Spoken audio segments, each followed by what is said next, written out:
വലിയ ഘടകമാണ്.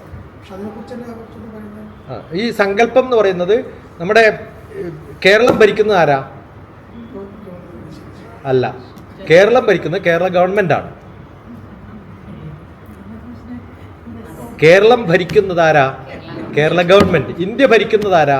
മോദി അല്ല, ഇന്ത്യ ഗവൺമെന്റാണ്. അതിലിപ്പോ തൽക്കാലം മോദിയാണ് പ്രധാനമന്ത്രിയായിട്ടിരിക്കുന്നത് ആണോ അല്ലയോ? പക്ഷെ പ്രധാനമന്ത്രി അതുപോലെ തന്നെ പ്രസിഡന്റും ഗവൺമെന്റാണ്. പ്രസിഡന്റിന് പറയാൻ പറ്റുമോ ഞാനാ ഗവൺമെന്റ് എന്ന്? നിങ്ങളും ഗവൺമെന്റാണ്. അപ്പോൾ ഓരോരാളും ഗവൺമെന്റാണ്. ഹോം മിനിസ്റ്റർ പറയും ഞാനാ ഗവൺമെന്റ്. ശരിയാ, നിങ്ങളുടെ ഡിപ്പാർട്ട്മെന്റ് നിങ്ങൾ. നമ്മുടെ ഭാരതീയ സങ്കല്പ പ്രകാരം എഡ്യൂക്കേഷൻ മിനിസ്റ്ററാണ് ആര്? സരസ്വതി. അദ്ദേഹത്തിൻ്റെ ഹസ്ബൻഡാണ് റിസർച്ചിൻ്റെ ഡിപ്പാർട്ട്മെന്റ്. റിസർച്ച് നടന്നാലേ എഡ്യൂക്കേഷൻ വളരുള്ളൂ. ബ്രഹ്മാവിൻ്റെ ഭാര്യ എന്തുകൊണ്ട് സരസ്വതിയായെന്ന് വെച്ചാൽ റിസർച്ച് ഉണ്ടെങ്കിൽ മാത്രമേ എഡ്യൂക്കേഷൻ വളരുള്ളൂ. എഡ്യൂക്കേഷൻ വളർന്നാലേ അവരുകൊണ്ട് രണ്ടാളെയും മാരി ചെയ്തു. എവിടെ കാശുണ്ടോ അവിടെ ആക്ഷൻ ഉണ്ട്. അപ്പോൾ ലക്ഷ്മിയുടെ ഹസ്ബൻഡ് ആരായി? വിഷ്ണുവായി. എവിടെ ശക്തിയും ആരോഗ്യവും സുഖവുമുണ്ടോ അവിടെ മാത്രമേ സമാധിയുള്ളൂ. അപ്പൊ ശക്തിയുടെ ഹസ്ബൻഡ് ആരായി? ഇതൊരു പേരാണ്. ഇങ്ങനെ ഓരോ ഭഗവതി ഭഗവാന്മാർക്കും വ്യത്യസ്തമായിട്ടുള്ള റോളുകൾ കൊടുത്തിരിക്കുന്നതാണ് പ്രായം കൊണ്ടും. അല്ലേ? ധൂമാവതി ഏത് ഡിപ്പാർട്ട്മെൻറ്റാന്ന് വെച്ചാൽ പാലിയേറ്റീവ് കെയറോ അല്ലെങ്കിൽ സ്പെഷ്യാലിറ്റി ഡിപ്പാർട്ട്മെൻറ്റോ ഒക്കെ ആയിരിക്കും. നമ്മൾ ഓരോരാൾക്കും ഓരോ റോൾ. ഇവരെല്ലാം കൂടി ചേരുന്നതാണ് ഭഗവാൻ. ആ ഭഗവാൻ എന്ന് പറയുന്നത് അവരുടെ രൂപത്തിലാണ്. വ്യത്യാസം മനസ്സിലാക്കണേ.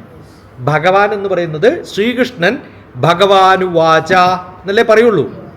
പക്ഷെ അതിനിടയിൽ ഭഗവാൻ പറയും ഞാനാണ് ഈശ്വരൻ.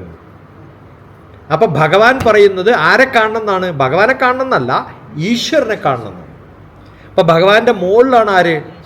ഞാൻ ആ 10ാം അധ്യായം ഇൻട്രൊഡ്യൂസ് ചെയ്യുന്ന സമയത്ത് വിശദമായിട്ട് പറയേണ്ട ഒരു 20 മിനിറ്റോളം ഭഗവാനും ഈശ്വരനും തമ്മിലുള്ള വ്യത്യാസം. ലക്ഷ്മികാരൻ. ഓക്കെ. അപ്പൊ അതിൽ ഭഗവാൻ എല്ലാവരും കൺഫ്യൂസ്ഡ് ആണ്. അതിൽ കറക്റ്റായിട്ട് പറഞ്ഞു കൊടുത്തു. അത് പറയാൻ കാരണമുണ്ട്. വളരെ സീനിയർ ആയിട്ടുള്ള വളരെ സാത്വികനായിട്ടുള്ള ഒരാൾ എന്നെ കേൾക്കുന്നുണ്ടെന്ന് പറഞ്ഞപ്പോൾ ഞാൻ വിചാരിച്ചു കുറച്ചൊന്ന് സ്റ്റാൻഡേർഡ് കൂട്ടി പറയാം. അതുകൊണ്ട് ഒരു ക്ലാസ് അങ്ങനെയാക്കി. അപ്പം നമ്മൾ ഓരോ സ്ഥലത്തും നമ്മുടെ സങ്കല്പങ്ങൾ വ്യത്യസ്തമാണ്. എല്ലാം കൂടുന്നതാണ് ഭാരതീയ ക്ഷേത്ര സങ്കല്പം. ഇതൊക്കെ എന്തിനാ? എൻ്റെ അച്ഛൻ്റെ പടം എന്തിനാ ഞാൻ വെക്കണേ? എന്നെ അച്ഛനെ പരിചയപ്പെടുത്തുന്ന കാര്യമില്ല. ഉണ്ടോ? എനിക്ക് അച്ഛനെ അസലായിട്ട് അറിയാം. ഫൈൻ. എൻ്റെ മക്കൾക്കറിയോ? ഇല്ല.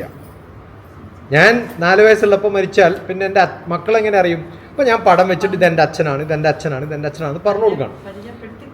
അങ്ങനെ പരിചയപ്പെടുത്താൻ ഒരു രൂപവും പടവും ഒക്കെ എനിക്ക് വേണം. അപ്പം ഭഗവാനെ നമ്മളിപ്പം പരിചയപ്പെടുത്താൻ വേണ്ടിയിട്ടുള്ളതാണ് ഈ രൂപങ്ങളൊക്കെ കൊടുത്തിരിക്കുന്നത്. അതാണ് എന്ന് പൂർണ്ണമായി വിശ്വസിക്കേണ്ട. മനസ്സിലായോ? അതിനുള്ള എന്തോ ഒരു സോഴ്സ് ആ എനർജിയാണ് അത് നമ്മൾ വിഷ്വലൈസ് ചെയ്യാൻ നമുക്ക് കാണുന്ന സമയത്ത് അഗ്നിർദേവോ ദ്വിജാദീനാം മുനീനാം ഹൃദിദൈവതം വിഗ്രഹം സ്വൽപബുദ്ധീനാം സർവത്ര വിധിതാത്മനാം. ഓരോ വസ്തുവിലും നമ്മൾ ഭഗവാനെ കാണുമ്പോഴാണ് നമ്മൾ എവിടെ എത്തുന്നത്. തമാശ കഥ പറയാറുണ്ട്. നടന്ന് ക്ഷീണിച്ചിട്ട് വൈകുന്നേരം ഞാനൊക്കെ രാത്രി കിടക്കുമ്പോൾ കാല് കുറച്ച് പൊക്കി വെക്കും. കാരണം ഫുൾ ടൈം ഇങ്ങനെ ഇരിക്കല്ലേ അല്ലേ. കിടക്കുമ്പോൾ സാധാരണ തലയണ വെച്ചിട്ട് ബെഡിലല്ല, ഞാൻ കുറേ കൂടി താഴ്ത്ത വെക്കുക. കാരണം ആ മുകളിലത്തെ കാലങ്ങോട്ട് കയറ്റി വെക്കാലോ വെച്ചിട്ട്. ഫൈൻ. നല്ലോണം ക്ഷീണിക്കുമ്പോൾ നമ്മൾ കാല് പൊക്കി വെക്കുന്നതാണ് ഒരു സുഖം അല്ലേ. അപ്പോൾ നല്ലോണം നടന്നു വന്ന ഒരാൾ എന്ത് ചെയ്തു? ഒരു ആൽത്തറയിൽ കിടന്നുറങ്ങുന്ന സമയത്ത് കാല് കുറച്ച് ഹൈറ്റുള്ളൊരു കല്ലിൻ്റെ മുകളിൽ വെച്ചു. രാവിലെ പൂജാരി വന്ന് നോക്കുമ്പോൾ ഒരു മഹാവിദ്വാൻ ശിവലിംഗത്തിൻ്റെ മുകളിൽ കാലും വെച്ച് കിടന്നുറങ്ങുകയാണ്. നല്ല തേജസ്വിയുള്ള ഒരു സ്വാമിയാണ്. അപ്പോൾ സ്വാമിയോട് പറഞ്ഞു, സ്വാമി എവിടെയാണ് കാല് വെച്ചിരിക്കണമെന്ന് അറിയോ? ഭഗവാന്റെ മുകളിലാണ്. തീരെ വയ്യ, എന്നാൽ കാലെടുത്ത് ഭഗവാൻ ഇല്ലാത്തടത്തൊന്ന് വെച്ചുതരുമോ?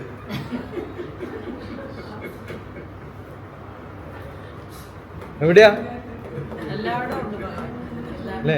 സമുദ്ര വസനെ വസതേ, രണ്ടും ശരിയാണ്. സമുദ്ര വസതേ ദേവി വസനേ ദേവി പർവതസ്ഥന മണ്ഡലേ മണ്ഡിതേ, രണ്ടും ശരിയാണ്. വിഷ്ണു പത്നി നമസ്തുഭ്യം പദസ്പർശം ക്ഷമസ്വമേ. നമ്മൾ കാല് വെക്കുന്നത് എവിടെയാ? ഭൂമിദേവി എന്ന് പറയുന്ന അമ്മയുടെ മുകളിലാണ്. വെക്കാൻ പറ്റുമോ? പാടില്ല. പക്ഷെ നമുക്ക് തലകുത്തി നടക്കാൻ പറ്റില്ല. അതിനുള്ള സർക്കസ് നമ്മൾ പഠിച്ചിട്ടില്ലല്ലോ. അപ്പൊ എന്ത് ചെയ്യും? ക്ഷമ ചോദിച്ചോണ്ട് ചെയ്യണം. ഇത് സങ്കല്പല്ലേ. മദർ എർത്ത് എന്ന് പറയുന്നത് നമ്മുടെ സങ്കല്പാണ്. സീത എന്ന് പറയുന്ന സങ്കല്പാണ്. ഭാർഗവി എന്ന് പറയുന്ന സങ്കല്പാണ്.